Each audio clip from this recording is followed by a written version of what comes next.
हम अपनी लाइफ में कई किस्सों को जीते हैं। कुछ किस्से यादें बनती हैं तो कुछ हमारी लाइफ की इंपॉर्टेंट सीखें।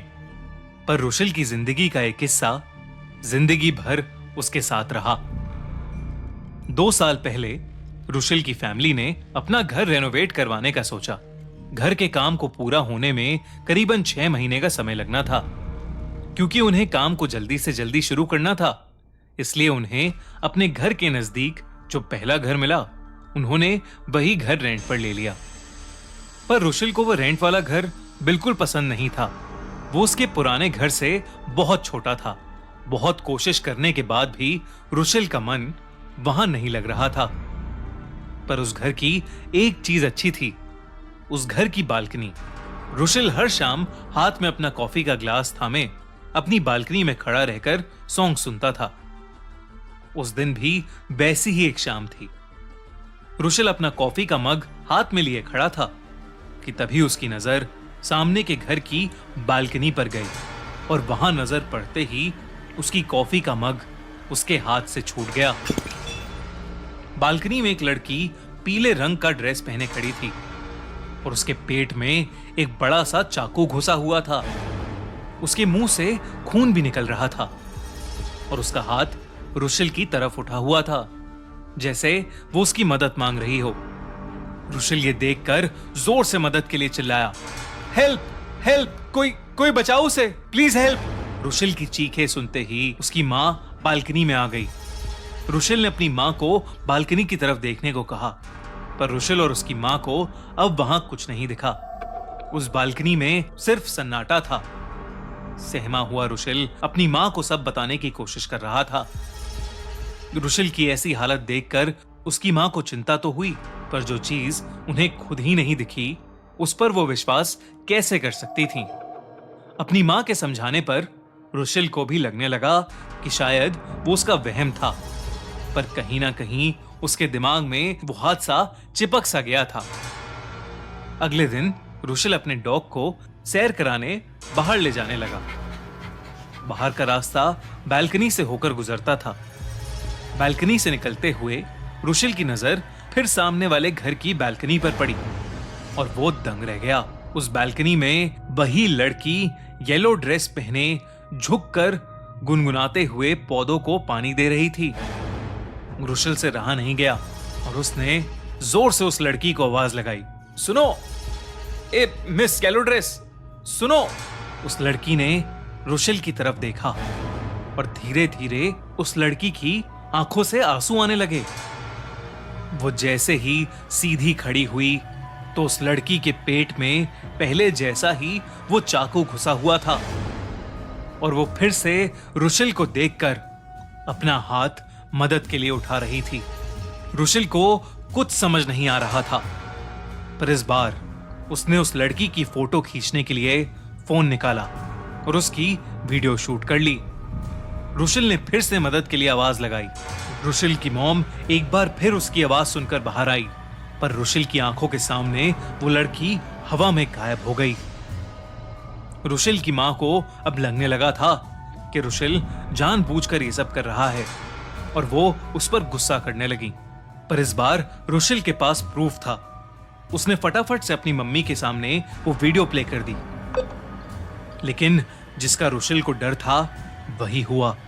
उस वीडियो में कोई भी लड़की नहीं थी, बस वही सुनसान बालकनी थी। रुशिल की मां ने उसकी बात पर विश्वास करने से इनकार कर दिया और उसे बहुत डांटा। रुशिल को लगने लगा था कि उसका दिमाग खराब हो रहा है। उसने उस दिन के बाद से अपनी बालकनी में जाना ही छोड़ दिया, पर उसे अंदाजा भी नहीं था कि आगे उसका इंतजार कैसा मंजर कर रहा था। रुशिल अपनी अर्ली मॉर्निंग जॉग से घर आ रहा था। घर की बेल बजाकर वो गेट खुलने का वेट कर रहा था। तभी सामने वाले घर का दरवाजा धीरे से खुला और दरवाजे की दूसरी तरफ वही येलो ड्रेस वाली लड़की खड़ी हुई थी। रुशिल उसे देखकर थोड़ा सहम गया, पर वो लड़की बिना कुछ बोले अपने घर में घुस गई। रुशिल उस लड़की को आवाज लगाता हुआ उस घर में घुस गया। घर में घुसते ही रुशिल को एक अजीब सी स्मेल आने लगी। अब वो लड़की भी रुशिल को उस घर में दिखाई नहीं दे रही थी। तभी रुशिल को कांच टूटने की एक आवाज आई। वो आवाज उस घर के बेडरूम से आ रही थी। रुशिल उस आवाज की तरफ गया तो उसने देखा कि वही येलो ड्रेस वाली लड़की रो रही है और एक लड़का उस पर जोर जोर से चिल्ला रहा है और जमीन पर एक ग्लास टूटा पड़ा हुआ है। रुशिल कमरे के कोने में खड़ा सब कुछ देख रहा था। रुशिल के देखते देखते उन दोनों के बीच हो रही बहस बढ़ती जा रही थी। रुशिल को लगने लगा कि बात बढ़ने से पहले उसे लड़ाई को रोक देना चाहिए। रुशिल तेजी से उस कमरे में घुसा और उन दोनों से रुकने को कहा, पर उन दोनों में से कोई नहीं रुका। ऐसा लग रहा था कि जैसे वो रुशिल को कमरे में देख ही नहीं पा रहे थे। इतने में ही उस लड़के ने उस येलो ड्रेस वाली लड़की का गला दबाना शुरू कर दिया। रुशिल ये देखते ही उस लड़की को छुड़ाने लगा, लेकिन जैसे ही रुशिल ने अपना हाथ उस लड़के को रोकने के लिए बढ़ाया, उसका हाथ उस लड़के के आर पार हो गया। जो रुशिल अपनी आंखों से देख रहा था वो असलियत में नहीं हो रहा था। ये सब देखकर रुशिल की जान सूख चुकी थी। रुशिल के पैर थोड़े पीछे हट गए। वो सुन सा पड़ने लगा था।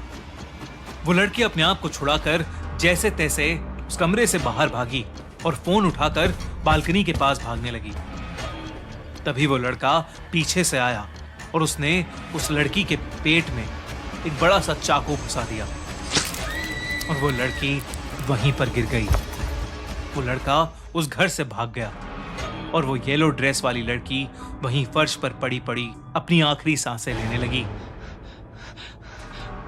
रुशिल उस लड़की के पास गया तो उस लड़की ने रुशिल को देखा और अपने पेट में घुसे चाकू की तरफ इशारा किया। रुशिल समझ गया था कि वो उस चाकू को निकलवाना चाहती है। रुशिल जैसे ही चाकू निकालने के लिए आगे बढ़ा, उस लड़की ने उसके सामने ही अपना दम तोड़ दिया।